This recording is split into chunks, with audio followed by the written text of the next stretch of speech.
fase preventiva de qualquer situação também é muito válida, porque todos os profissionais, né, conseguem muitas vezes evitar grandes problemas futuros ao seu consulente, né, ao seu cliente, né, que lhe faz a consulta preventiva também.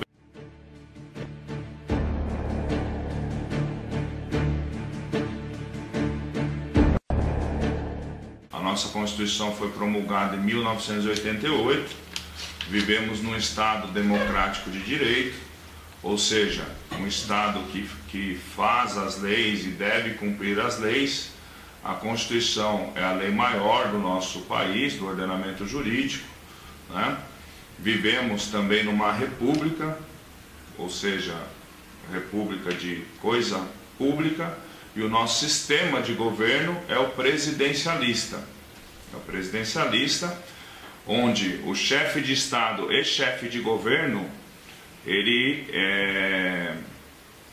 ambas as funções estão ligadas ao presidente da República. Então, quem for eleito presidente da República representará o Estado brasileiro no exterior, que é o chefe do Estado, externamente, né? E representará também o Brasil como chefe de governo, em termos de administrar o poder executivo federal internamente no nosso país. O regime presidencialista em si traz algumas características, além dessa, né, de chefe de Estado e chefe de governo ser representado por uma única pessoa, que é o presidente da República. Dentre elas traz a periodicidade, ou seja, de tempos em tempos, no nosso caso atual, de 4 em 4 anos, a nação brasileira vai às urnas para eleger o seu chefe de Estado ou reelegê-lo. Lembrando que o presidente da República, os chefes do executivo em si, no caso o presidente da República, pode concorrer a um mandato e tentar a sua reeleição por uma vez só, né? E a outra característica do chefe do executivo que a Constituição traz com relação às suas responsabilidades como presidente da República. No caso, lá no artigo 84 da Constituição Federal, nós encontramos o tema, desde 1988, né? Quais são as atribuições do presidente da República. E no artigo 85, propriamente dito, e 85 propriamente dito, quais seriam os crimes de responsabilidade. Eu gostaria de tratar nessa entrevista, não falar em crimes propriamente dito, até porque nós veremos no decorrer da entrevista que o processo de impeachment ou procedimento de impeachment é um julgamento político, e por mais que ele seja procedente ao seu final, esse julgamento não tem o viés de prender o presidente da República. Na verdade, se ele for procedente, o chefe de governo, o presidente da República, será, de uma certa forma, impedido de exercer as suas funções. Afastado. Exatamente. Afastado do cargo. Impedido. A tradução de impeachment, né? Que é uma terminologia inglesa, né? É justamente impedimento, né? Então o que a Constituição diz é que o processo de impeachment, na verdade, o presidente da República pode sofrer o processo de impeachment, isso desde 1988, né? E suas bases constitucionais específicas sobre o impeachment estão lá no artigo 85 da Constituição, inclusive prevendo na Constituição quais seriam essas infrações administrativas que a Constituição chama de crime de responsabilidade, né? Que ensejarão tanto o início do processo de impeachment como a sua conclusão, que pode ser procedente ou não.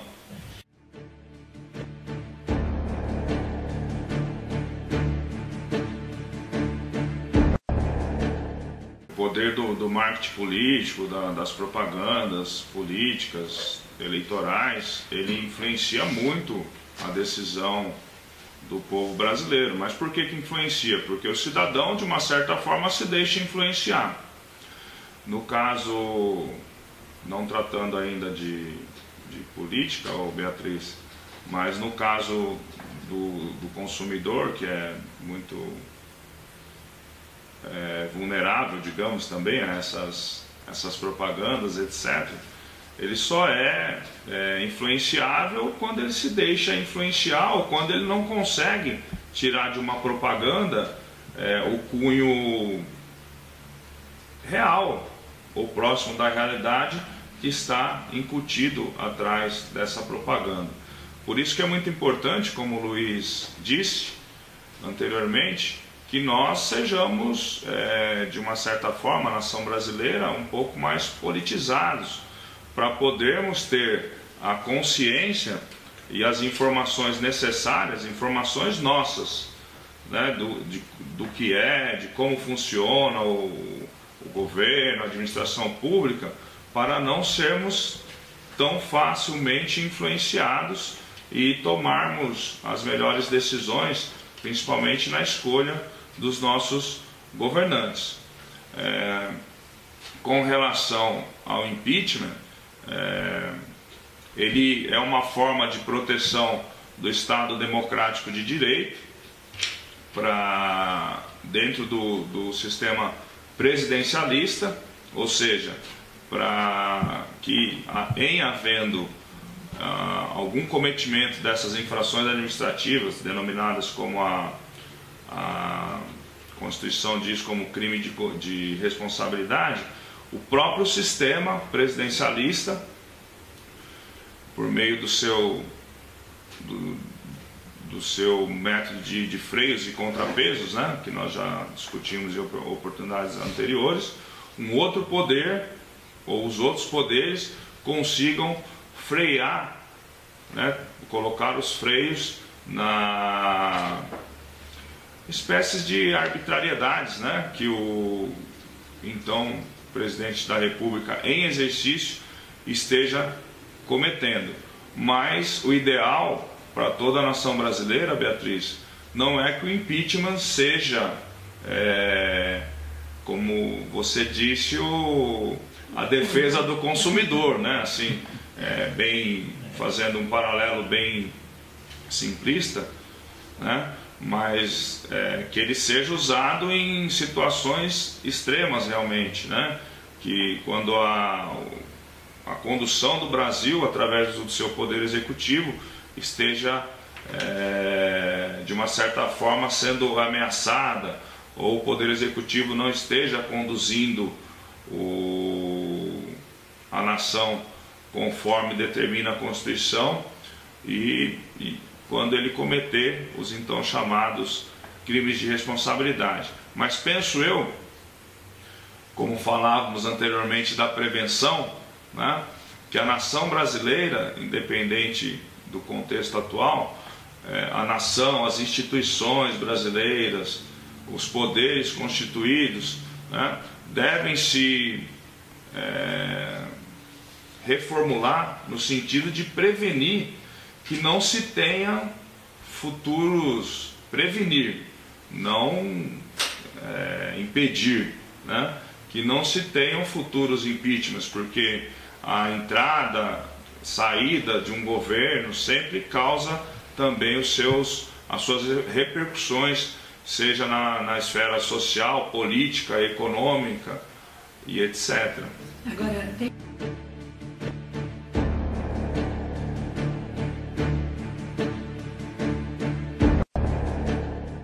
ele não é exaustivo.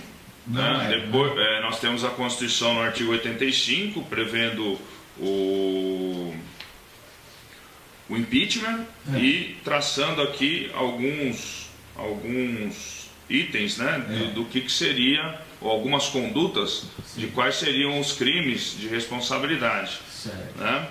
Mas nós temos aqui na Constituição Federal, por exemplo, o presidente da República atentar contra a existência da União, né, contra o livre exercício do poder legislativo, do poder judiciário, do Ministério Público e dos poderes constitucionais das unidades da Federação.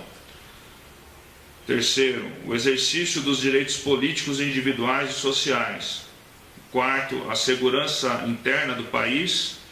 5, a probidade da administração, que nós já tivemos oportunidade de conversar. A probidade é a honestidade na administração pública, e a lei, contra a lei orçamentária e contra o cumprimento das leis e das decisões judiciais.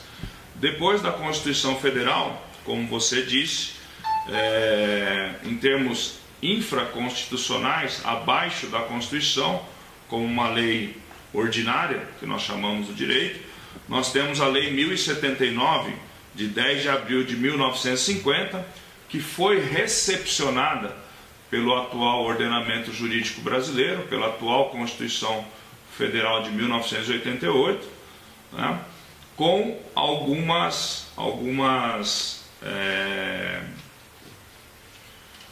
não alterações da lei, mas interpretações atuais do Supremo Tribunal Federal, que dentro do Estado Democrático de Direito, inclusive sua função constitucional é ser, uma das funções, né, é ser o guardião da Constituição da República. Então, uma vez deflagrado o processo de impeachment atual, ele já foi acionado uma vez, né, para dirimir eventuais controvérsias que existam entre o atual texto constitucional e a lei abaixo da Constituição, datada de 1950, inclusive já se manifestando e resolvendo essa primeira questão constitucional.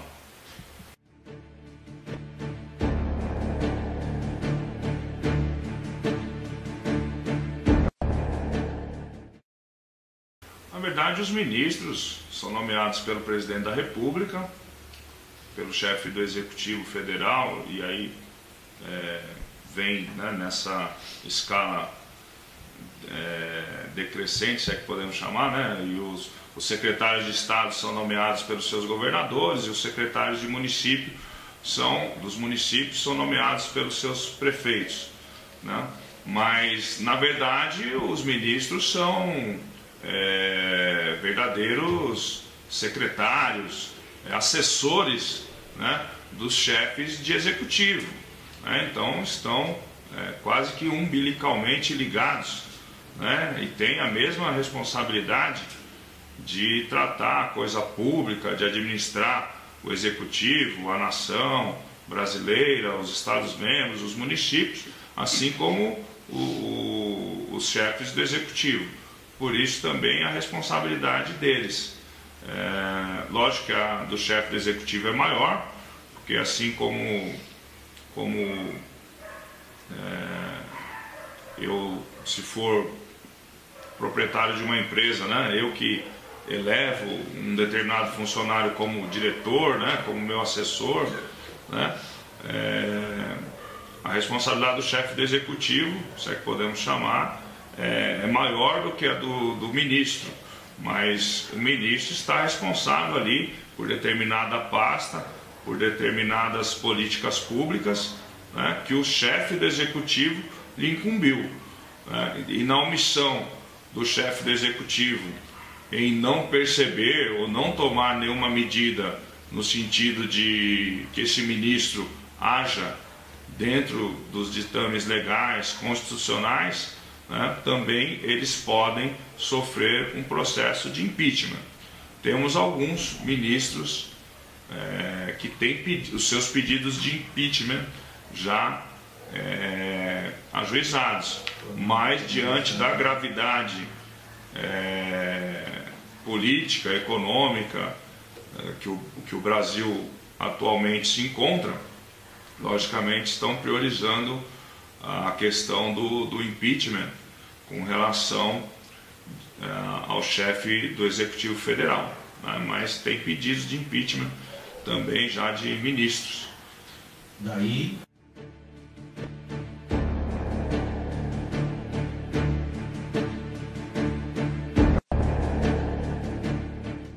Você tocou num ponto que eu acho muito interessante nós ressaltarmos.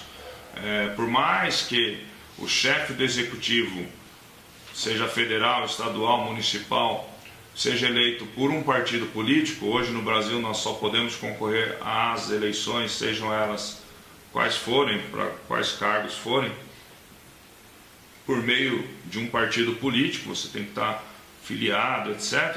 Mas ganhando essa eleição, o cidadão que lá está é para implementar as ideologias de um partido, não é para transformar a coisa pública em um partido político, né? O Estado brasileiro, os Estados membros, os municípios, são divisões políticas, administrativas da Federação Brasileira, mas uma vez o partido X, Y ou Z administrando, seja um município, um estado ou a União Federal, né, o sistema é esse, não é que o estado virou o partido X, ou o Brasil virou o partido X ou Y, ou o estado membro virou o partido X ou Y, ou o município virou o partido X ou Y. Ele está sendo administrado por um cidadão, né, por autoridades que foram eleitas por um partido, mas ele se encontra como chefe de Estado, chefe de governo, seja no âmbito federal, nos Estados membros como governadores, seja no âmbito municipal como prefeitos, para administrarem o Estado brasileiro e não para transformarem o Estado brasileiro em um braço ou de uma entidade ou de um partido ou de uma associação, enfim, né? Tem que se fazer, o cidadão, os nossos ouvintes, tem que ter essa informação, que tem que fazer essa distinção, né? E eles se encontram lá, como a Beatriz disse, por que se tem as campanhas eleitorais? Para que cada candidato traga aos seus eleitores quais são as suas propostas de governo, né? Para debaterem e dizerem aos seus eleitores como eles enfrentarão os problemas que envolvem a nação brasileira dentro do cargo que ele está disputando. E a Beatriz pontuou muito bem no bloco anterior, infelizmente na campanha se prega uma forma de como, se eleito, ele irá proceder ou irá enfrentar determinados temas. E, uma vez eleito, infelizmente, tudo que se disse, ou boa parte do que se disse na campanha eleitoral, não é colocado em prática. Mais uma vez, Luiz, Beatriz, eu acredito e defendo, né, que a reforma política também deveria vir nesse sentido, no sentido de colocar uma meta, né, para os candidatos, ou seja, para que eles tenham programas de governo, ou de governos, ou de mandatos muito bem definidos em suas campanhas, que se transformassem esses programas de governo em um documento oficial, a periodicidade nos mandatos dos nossos governantes. Governantes, não pensem, tanto vocês como os nossos cidadãos, nossos ouvintes, que são só os chefes do executivo. O legislativo faz as leis para que o executivo as cumpra, né? Então, o legislativo também faz parte dos nossos governantes.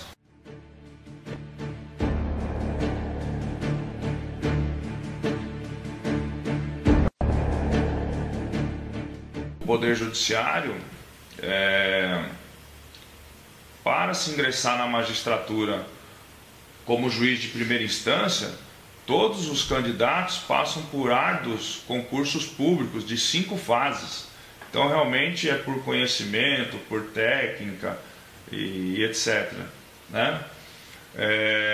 E são alçados à segunda instância também, por merecimento, por mérito, etc.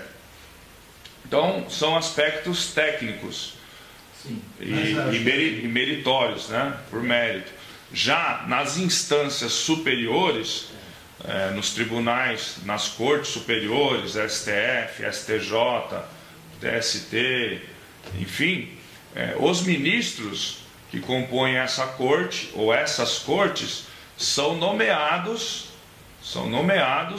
pelo chefe do Executivo Federal, no caso o presidente da República, dizendo a Constituição que para ser ministro do Supremo Tribunal Federal basta ter reputação ilibada, né? Então, e no mínimo 35 anos, se não me falha a memória. São esses os dois requisitos, atributos: reputação ilibada e notório saber jurídico. Agora, só complementando, né? 35 anos, reputação ilibada e notório saber jurídico. A Corte Suprema, o STF, o STJ, etc. Né? Veja que o ministro que vai compor a corte mais alta de uma nação, da nação brasileira, não precisa passar por nenhum concurso público. Sua nomeação, de uma certa forma, passa pelo crivo político também.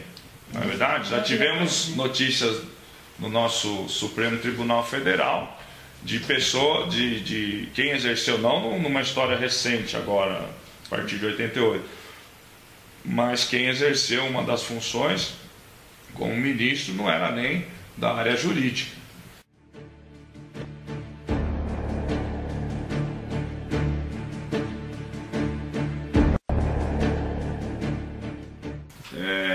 Para que se comece um processo de impeachment, pode ser feita por qualquer do povo. No âmbito federal, deve ser feita na Câmara dos Deputados, dirigida ao seu presidente da Câmara dos Deputados, que, analisando o pedido de impeachment, aceitará esse pedido ou não, né?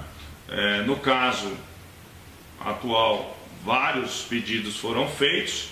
O atual presidente da Câmara dos Deputados arquivou vários, porque entendia não se encontrar presente os requisitos de admissibilidade, e acabou aceitando, no ano passado, o pedido efetuado por juristas, né?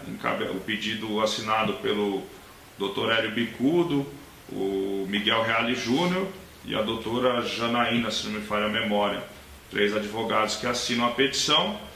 Foi aceito, né? Sendo aceito pelo presidente da Câmara dos Deputados, forma-se então a comissão especial, que foi um dos temas que foi levado ao STF ano passado, porque ao formar essa comissão especial, o presidente da Câmara dos Deputados deu uma interpretação ao regimento que poderia ter a candidatura avulsa para essas comissões. O processo de impeachment continue. 2/3 da Câmara dos Deputados, que é composta por 513 deputados federais, devem se manifestar favoráveis ao processo de impeachment, à continuação do processo de impeachment, independentemente do que constar nesse parecer. Se não houver os 2/3, o processo é arquivado. Já na Câmara dos Deputados. São 342 deputados, é isso? 342 deputados, exatamente. Bom, se for arquivado, a vida continua, né? O atual presidente continua governando, etc. Já está determinado que serão votos abertos. Votos abertos. Não serão secretos. Não serão secretos, tá?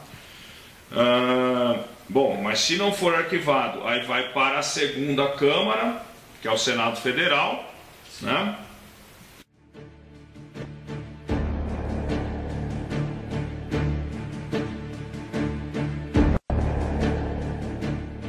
Na verdade, foi essa grande inovação ou interpretação que o Supremo Tribunal Federal trouxe agora para o atual procedimento de impeachment.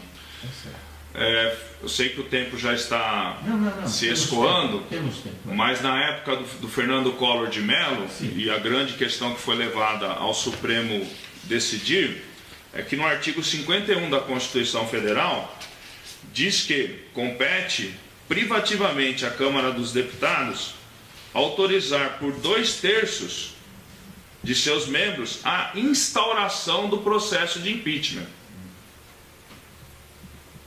Né? E que foi o que aconteceu na ocasião do então presidente Fernando Collor de Mello.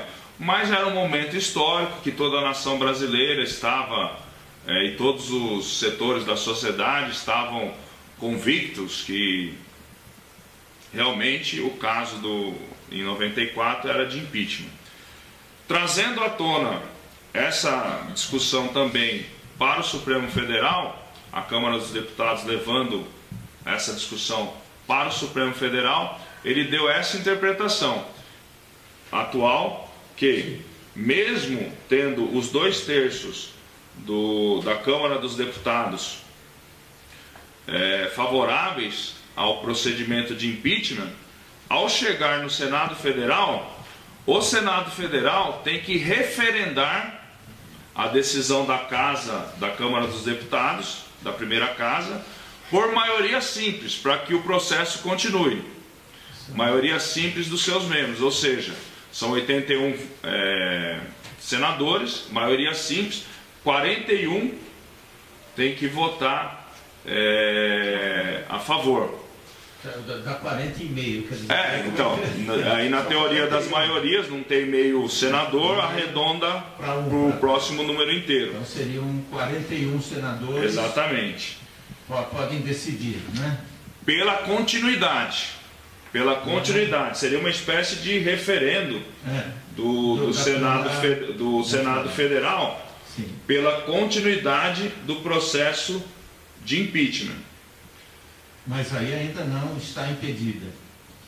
Então, aí eles referendando a decisão da Câmara dos Deputados, aí a suspensão das atividades do chefe do Executivo, do presidente, por 180 dias, e aí sim será julgado pelo Senado Federal, sob a presidência do presidente do STF, né, para ter o aspecto técnico da questão, e o Senado Federal se manifestando nesse julgamento por 2/3 também dos seus membros, 2/3, onde nós teríamos 54 senadores sendo favoráveis ao processo de impeachment. Sim. Então o processo seria procedente e a decisão final seria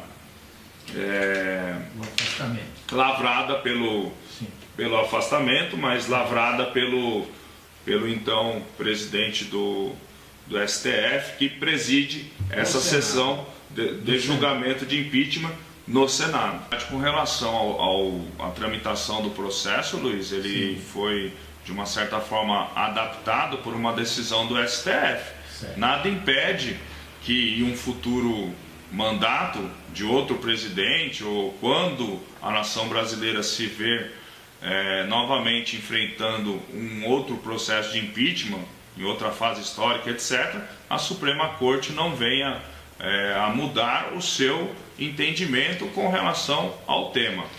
Só concluindo, Luiz, as pessoas muito me perguntam: se o processo de impeachment for procedente, né?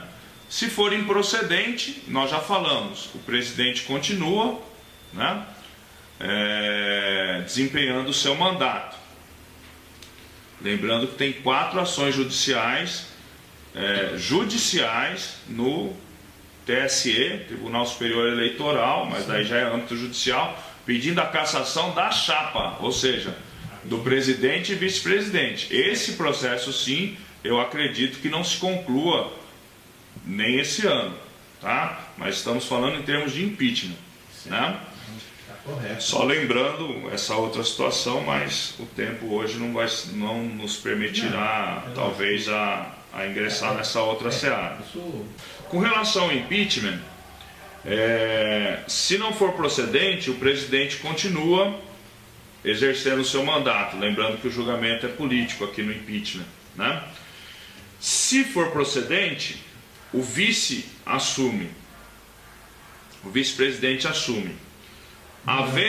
Durante os 180 dias. Durante os 180 dias, e o impeachment que está sendo tramitado no Congresso, que está em trâmite no Congresso Nacional, é do chefe do Executivo, do presidente só. Não são dos dois. Podia ser dos dois? Podia. Né? Mas o que está sendo julgado é com relação ao chefe do Executivo e não ao seu vice, nesse momento.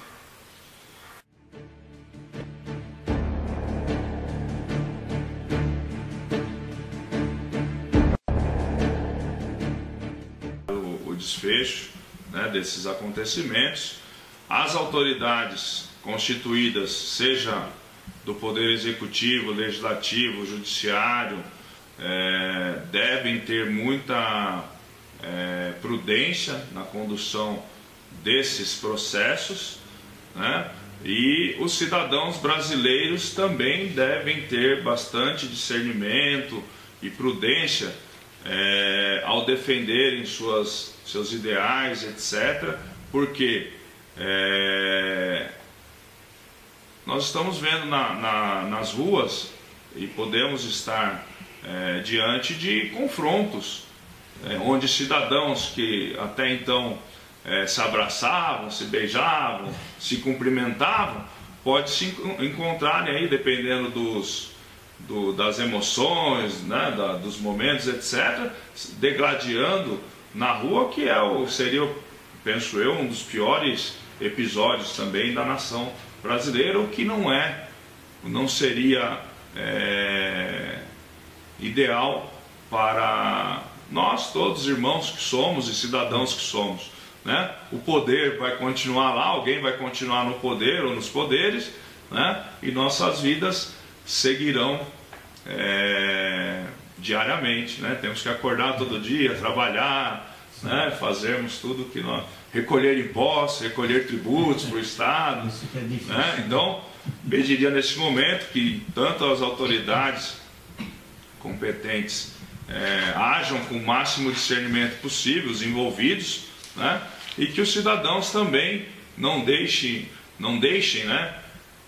Lutar sim, lutar, mas no bom sentido, lutar por um Brasil melhor, não no sentido de guerrear, né? No sentido de conclamar, de pedir, fazerem suas manifestações, mas de forma pacífica, como nós estamos vendo até então, que as manifestações, tirando um incidente ou outro, que, né, milhares de pessoas nas ruas pode ocasionar, mas não são incidentes assim que tiraram vidas de ninguém, ainda bem.